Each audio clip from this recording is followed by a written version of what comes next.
नमस्ते।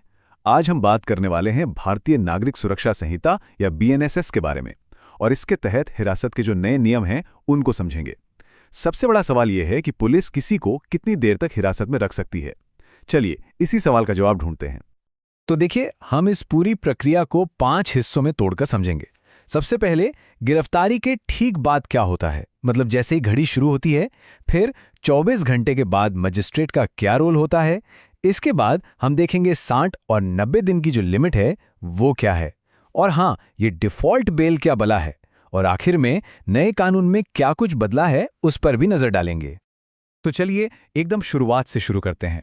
जैसे ही किसी को गिरफ्तार किया जाता है उसी पल एक घड़ी टिक टिक करना शुरू कर देती है। और ये कोई मामूली नियम नहीं है, ये एक संवैधानिक सुरक्षा है। मतलब ये पक्का करने के लिए है कि किसी की आज़ादी को यूं ही मनमाने ढंग से न छीना जाए। समझिए, ये किसी भी जांच की पहली और सबसे ज़रूरी डेडलाइन है। तो सवाल ये उठता है कि पुलिस को किसी को भी अनिश्चित काल के लिए, मतलब जब तक चाहें तब तक हिरासत में रखने से कौन सी चीज़ रोकती है? आखिर ये किसी की आज़ादी का सवाल है ना? और इसका सीधा सा जवाब है सिर्फ 24 घंटे। जी हाँ, ये 24 घंटे की लिमिट भारत के संविधान से मिलती है, जो इसे बहुत बहुत पावरफुल बना देती है। पुलिस इसे नज़रअंदाज कर ही नहीं सकती। हाँ, एक बात और, इन 24 घंटों में गिरफ्तारी की जगह से मजिस्ट्रेट की कोर्ट तक जाने का जो ट्रैवल टाइम है वो शामिल नहीं होता। ऐसा इसलिए किया गया है ताकि दूर दराज के इलाकों में भी ये नियम ठीक से लागू हो सके। ये नियम जो बीएनएसएस के सेक्शन 58 में है, असल में पुलिस की पावर पर पहला चेक है। मतलब अगर पुलिस को लगता है कि 24 घंटे में जांच पूरी नहीं हो पाएगी तो उन्हें आरोपी को मजिस्ट्रेट के सामने पेश करना ही होगा, कोई दूसरा रास्ता नहीं है। इससे होता यह है कि एक जज ये तय करता है कि आगे हिरासत में रखना जरूरी है भी या नहीं। ठीक है, तो 24 घंटे पूरे हो गए, अब क्या? अगर पुलिस को जांच के लिए और वक्त चाहिए तब क्या होता है? यहीं से कहानी में मजिस्ट्रेट की एंट्री होती है। अब देखिए, जब किसी को 24 घंटे से ज्यादा हिरासत में रखना हो तो दो तरह की कस्टडी होती है, पुलिस कस्टडी और जुडिशियल कस्टडी। और दोनों में जमीन आसमान का फर्क है। पुलिस कस्टडी का मतलब है आरोपी पुलिस स्टेशन में ही रहेगा, जहां उससे सीधी पूछताछ होगी, इन्वेस्टिगेशन होगी। वहीं दूसरी तरफ जुडिशियल कस्टडी का मतलब है कि आरोपी को जेल भेज दिया जाता है और वो सीधे कोर्ट की निगरानी में रहता है, पुलिस की नहीं। तो कानून ये कहता है कि मजिस्ट्रेट शुरुआत में ज़्यादा से ज़्यादा 15 दिन की पुलिस कस्टडी दे सकता है, बस। और ये 15 दिन जांच के लिए बहुत ज़रूरी होते हैं, क्योंकि इसी शुरुआती दौर में पुलिस को सबूत जुटाने और पूछताछ करने की सबसे ज़्यादा ज़रूरत पड़ती है। लेकिन 15 दिन तो बस शुरुआत है, कई बार जांच तो महीनों तक खिंच जाती है ना? तो सवाल यह है कि तब क्या होता है। इसके लिए भी कानून में एक बाहरी लिमिट, एक डेडलाइन तय की गई है। मतलब चार्जशीट फाइल होने से पहले, यानी कि पुलिस की फाइनल इन्वेस्टिगेशन रिपोर्ट आने से पहले किसी को ज्यादा से ज्यादा कितने दिन हिरासत में रखा जा सकता है। और ये लिमिट्स अपराध की गंभीरता पर निर्भर करती हैं, जैसा कि आप यहां देख सकते हैं। बीएनएसएस का सेक्शन 187(3) साफ कहता है, अगर मामला किसी ऐसे संगीन जुर्म का है जिसमें सजाए मौत, उम्र कैद या 10 साल से ज्यादा की जेल हो सकती है, तो मैक्सिमम कस्टडी होगी 90 दिन, और बाकी सभी अपराधों के लिए ये लिमिट 60 दिन की है। अब यहां एक सवाल आता है जो अक्सर लोग सोचते हैं। मान लीजिए कि कोई केस बहुत पेचीदा है, बहुत कॉम्प्लेक्स है, तो क्या कोर्ट पुलिस को थोड़ा और टाइम दे सकती है, मतलब 90 दिन से ज्यादा?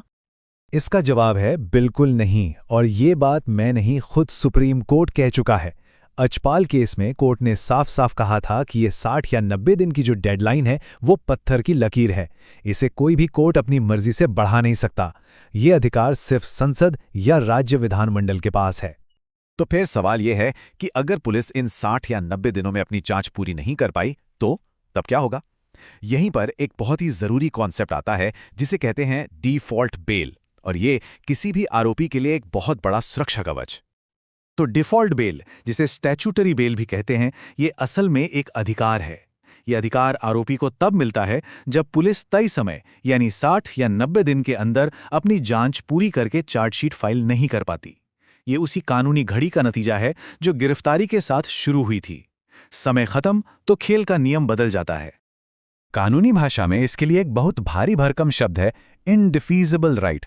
इसका सीधा सा मतलब है एक ऐसा अधिकार जिसे कोई छीन नहीं सकता। ये कोई मेहरबानी नहीं है, ये एक पक्का अधिकार है जो आरोपी को मिल जाता है। लेकिन इसमें एक पेंच है। ये अधिकार ऑटोमेटिक नहीं है कि समय पूरा हुआ और आप बाहर आ गए। नहीं, इसका फायदा उठाने के लिए कुछ शर्तें हैं। पहली, 60 या 90 दिन का टाइम पूरा हो गया हो।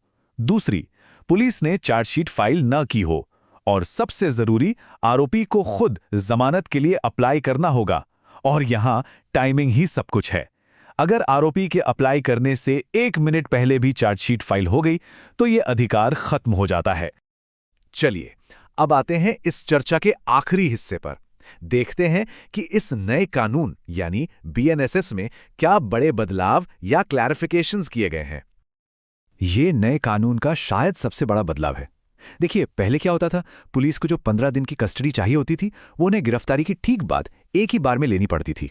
लेकिन अब बीएनएसएस के तहत पुलिस इस 15 दिन की कस्टडी को टुकड़ों में ले सकती है। मतलब कुल 60 या 90 दिन की हिरासत के पहले 40 या 60 दिनों के दौरान जब भी जरूरत पड़े। इससे जांच एजेंसियों को बहुत ज्यादा फ्लेक्सिबिलिटी मिल गई है। वो जरूरत पड़ने पर आरोपी को दोबारा पूछताछ के लिए हिरासत में ले सकती है। पेशी के नियमों में भी एक छोटा लेकिन अहम बदलाव है। नियम यह है कि जब भी पुलिस कस्टडी की बात होगी, मतलब पुलिस को आरोपी से पूछताछ करनी है, तो उसे हर बार फिजिकली कोर्ट में पेश करना जरूरी है। लेकिन जब बात जुडिशियल कस्टडी की हो तो पहली पेशी के बाद वीडियो कॉन्फ्रेंसिंग से भी काम चल सकता है। एक और बड़ा सवाल, मान लीजिए कि जांच के दौरान पुलिस को उसी केस में कुछ नए जुर्म का पता चलता है, तो क्या वो 15 दिन की पुलिस कस्टडी की लिमिट को बढ़ा सकते हैं? इस पर सुप्रीम कोर्ट का फैसला बिल्कुल साफ है। अगर नए अपराध उसी घटना से जुड़े हैं तो 15 दिन की लिमिट नहीं बढ़ेगी, वो फिक्स है। हाँ, अगर जांच में ये पता चले कि आरोपी किसी दूसरे बिल्कुल अलग केस में भी शामिल है तो उस नए केस में उसे फॉर्मली गिरफ्तार किया जा सकता है और फिर उस केस के लिए एक नई कस्टडी क्लॉक शुरू हो जाएगी। तो आखिर में हम एक बड़े सवाल पर आकर रुकते हैं।